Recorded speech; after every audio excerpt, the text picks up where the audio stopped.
Hi, Dustin Lee here from RetroSupply, and this is a quick tutorial on how to use LetterPress. It's really easy to use, and this will just go into using the different settings and how to adjust them and tweak them. So the first thing to notice is that we have 3 different layers here that you can use. You can add color number 1, a second color, and then there's a layer just dedicated to a pressed layer. And what that is that means there's no color. You're just getting the effect of when you letterpress without ink, and it just causes an indentation in the paper from the pressure. So you can see that along the edge here. There's no true color to it. It's just an indentation into the paper. To actually load different things up, it's really easy. You just double click, just like this. And when it says after editing save, just press OK.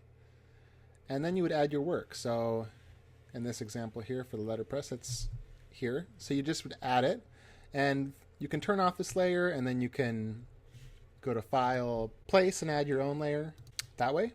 Or you can just delete this layer, add a layer, and then place it that way. Whichever you prefer is totally fine. They both work equally well. And then once you've added your layer, you just go to File, Save. Just like that, you can turn this layer off, and it'll update on the actual page. And that works for all 3 of these layers. And then each one of these layers where you add the work corresponds to a folder where you can edit the work. So for color number 1, if you open it up here, you can see how this works here. So as far as the pressed effect, that's what this top one that says pressed effect is, and you can adjust how deep and dramatic the press is on it. So for instance, you could turn it off, and as you can see, automatically the colors just turn to regular colors on here. By turning it on, we can double click on these, and if you double click on bevel and emboss, you can see that by adjusting this depth here, we can enhance this effect more and more dramatically. And it's really up to you how you want to do that. I tend to like a subtle look, but it just depends, on what you prefer.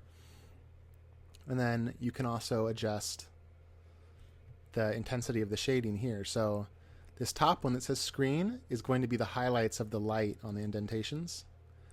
And by adjusting that, you'll get more of that. And then the multiply with the black color, by adjusting the opacity, you can make the shadows darker and richer. Now, and the next setting is called inner shadow, and that's just causing a slight shadow where the paper is pressed. Once again, we can adjust that once we've selected inner shadow by adjusting the opacity, and you can see it getting darker. I'll move this over so you can see this more. You can see it getting darker. You can change the angle that the light source comes from, and you can adjust the size of how deep the shadow on the inside goes. And then lastly, we have the drop shadow, which just causes a very subtle shadow, a very subtle highlight on the outer edge of the paper, which simulates light hitting the corners of the paper. And you can adjust that the same way by adjusting the opacity here. A little harder to see because it's a light paper color here, but it is there. And by adjusting the size. You probably wouldn't have to adjust this one too much, but it is there if you need to. And then of course you can add or take away the ink texture. So here's the ink texture here. And by adjusting the opacity of this, we can get a very dramatic ink texture or a subtle ink texture. You can see that especially well in these darker colors here.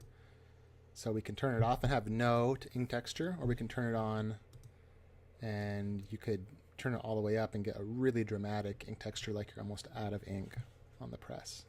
And then if you're on CS5 or below and you have color issues, here's how you can fix that. Just turn off this layer that says double click to change color, and then by double clicking here, you can adjust the gradient map to whatever color you want. So you would just go to here, double click here, and it'll open up a color panel, and you can choose whatever color you prefer. So that's how to work with changing the color if you can't change it because you're on CS5 or below. And then this pressed layer is just like the other layers, except there's no color. So you can once again go into the effects, and you can adjust the depth and how dramatic they are by adjusting the depth, size, and then the highlights and shadows. And then lastly, we have our paper here. So we can double click on the this layer, and we can adjust the paper color to a slightly more aged paper color if that's what we're going for. Or if we wanted, we can, get a totally different paper color. And then of course the very bottom layer is the paper texture. And you can toggle that on or off depending on if you want that paper texture. And if you have your own texture, you can just add it on the bottom just by adding a layer and then placing a paper texture and toggling this one off, and you can control your own paper texture. So that is a quick demo of LetterPress. I hope that was helpful. And as always, if you have questions or having any issues, feel free to contact me, and I would be happy to help you figure it out. So thanks for watching. I will talk to you soon.